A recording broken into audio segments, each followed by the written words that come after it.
You're also here to discuss the Eurozone situation in particular. Yes. Now, a year ago, your country decided to put off indefinitely joining the Euro. Can I ask what your take is now, a year on? Do you believe that you made the right decision there, and has your view changed at this point? Have we turned a corner in the crisis? Actually, previous government was not so consistent in terms of the decision joining the Eurozone, because, first of all, they said we will immediately join, but however, there are a lot of requirements. Now they put on hold this.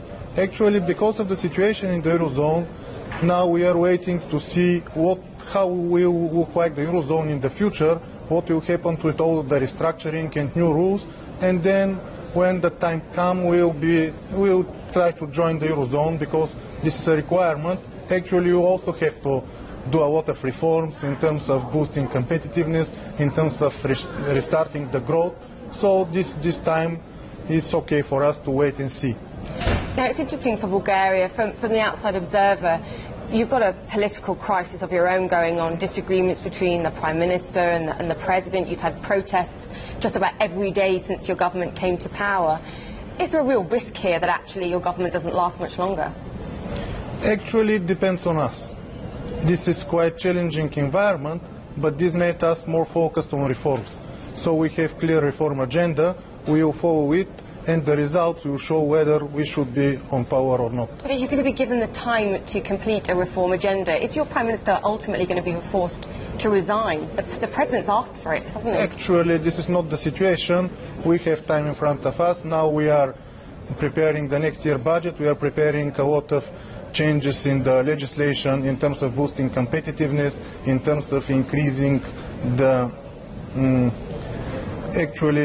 opportunities for small and medium-sized enterprises to participate in public procurement, in terms of reducing administrative burdens, in terms of restructuring actually the administrative expenditures in order to have a room for investments. So I think that if we do this, we will have time ahead. So you're not concerned about an increase in the social unrest that we're seeing in your country right now? Actually, this is not a social unrest. Actually, these are political protests. They have,